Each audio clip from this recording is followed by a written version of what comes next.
지금 또 속보가 하나 올라왔습니다. 헌재는 이창수 중앙지검장 탄핵과 심판 결과를 발표했습니다. 전원 일치 기각입니다. 기가 막힙니다. 이창수 중앙지검장에 대한 탄핵 소추 심판 결과를 발표했는데요. 이창수 중앙지검장의 탄핵 소추 전원 일치로 기각을 했습니다. 자, 지금 조상원 4차장 검사와 최재훈 반부패 부장에 대한 결과는 발표가 아직 안 된 것 같은데요. 일단 이창수 중앙지검장에 대한 탄핵이 기각됐다는 의미는 중앙지검 4차장 검사나 최재훈 부장검사도 기각이겠죠. 자, 조승래 더불어민주당 수석대변인은 헌법재판소에 최재해 감사원장 탄핵소추 기각에 대한 입장을 발표했는데요. 예상하지 못했다. 공식 입장은 현재 결정문 등을 보고 낼 것이라고 합니다. 예상하지 못했다고 합니다. 저는 예상했는데 왜 민주당은 예상하지 못했을까요? 이 입장에 대한 입장이 어떠십니까? 9번이나 예상을 못했잖아요. 네. 예? 탄핵을 할 때에는 탄핵을 시킨다고 하는 건데 9번이나 예상을 못했으면 앞으로 남은 것도 다 예상하고 틀릴 거예요. 틀림없이. 예? 안 그렇습니까? 지금 뭐 우리가 뻔히 봐도 어떻게 한덕수 총리가 그에 또 인용이 되겠어요. 당연히 기각이죠. 네. 그렇다고 한다면은 하여튼 일단은 여의도 탄핵 공장에서 만들어놓은 탄핵은 전부 불량품이라는 것을 이제 다 인정을 해야 돼요. 이게.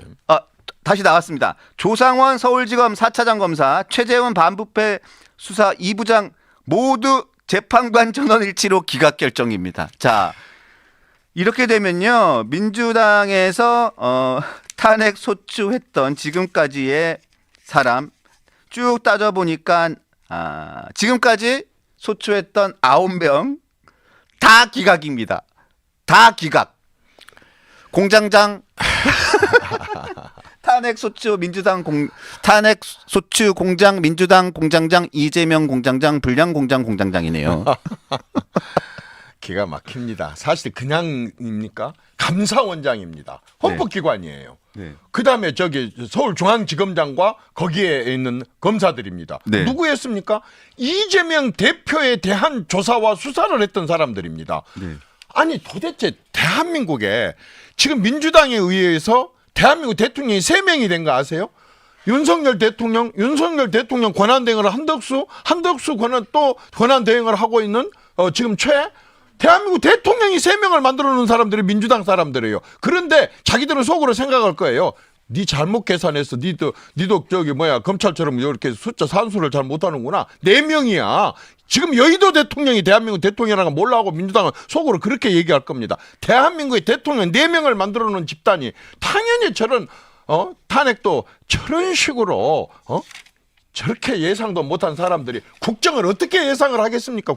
그 복잡한 국정을 어떻게 예상을 하고 그 사람들이 집권을 하겠다고 저렇게 설치되는지 모르겠어요. 자, 여기서 이 문제를 안 여쭤볼 수가 없을 것 같습니다. 이렇게 계속 탄핵 공장장인 이재명 대표가 만에 하나 집권을 하게 된다면 어떤 일이 일어날까요? 행정적인 측면이라든가 국회 측면이라든가 법원, 검찰, 경제, 교육, 외교, 국방, 재정 등 측면에서 만에 하나 이재명 대표가 집권을 하게 된다면 대표님이 보시기에 대한민국은 어떻게 될까요? 우선은요, 대한민국 국민들은 자유를 상실하게 됩니다. 네. 무슨 말씀인지 알겠죠? 지금 뭐 변호사님들, 학자님들 막 지금은 그래도 조금이라도 입을 열어요. 만약에 저 사람들이 집권을 하게 되는 순간요, 대한민국의 모든 사람들이 입을 다물어 할 겁니다. 왜냐하면 공포스럽습니다. 두렵습니다. 무섭습니다. 원래도 문재인 대통령은 헌법에서 자유란 말을 아예 삭제하고 빼려고 했지 않습니까? 자유가 사라지게 되는 거예요. 지금 여의도에 저렇게 또 광화문에 많은 사람들이 탄핵 반대 집회에 나온 이유가 저는요, 바로 그것 때문이라고 생각하거든요. 첫째는 이재명이 대통령이 되는 거 도저히 두고 볼 수 없다. 이재명에 대한 반대지만은 실질적으로 왜 반대를 하는고 하니 내 자유를 지키기 위해서, 내 자유를 뺏기지 않기 위해서. 저는 지금 온 국민들이 이런 식으로 가슴을 졸이면서 바쁜 그 생업을 팽개치고 그 가족들하고 3월 1일 날 그 양쪽의 연휴, 그 황금 연휴 때도 나올 수밖에 없었던 이유는 뭐냐면 내 자유를 뺏기지 않기 위해서, 내 자유를 지키기 위해서. 대한민국의 자유는 완전히 지게 됩니다. 여기서 제가 한 가지만 더 말씀드리겠습니다. 네. 문재인 정권 5년을 우리가 지켜봤습니다. 문재인 정권 5년에 세 가지가 있습니다. 하나는 완벽한 정책 실패를 했습니다. 네. 두 번째는 국민들에게 공약 실천을 완전히 실패를 했습니다. 그러나 가장 중요한 것은 좌파들의 철학과 좌파들의 신념이 잘못됐다는 것을 완벽하게 증명을 한 것이 문재인 정권입니다.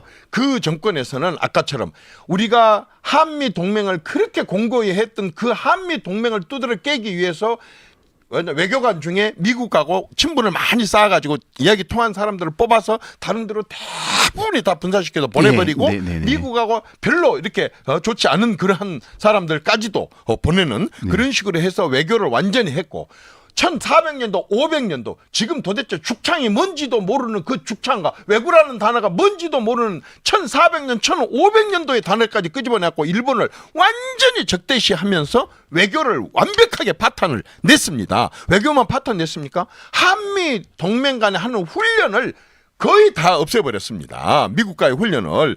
그렇게 해가지고 어떻게 했습니까? 미국은 초급 장교들이 들어오게 되면은 가장 위험한 가능성이 있는 그 지역에 지형을 입히기 위해서 보내야 되는데 5년 동안 제대로 보내지를 못했어요. 한미 훈련을 다 없애버리니까. 네. 외교가 안보를 완전히 다 없애버렸잖아요.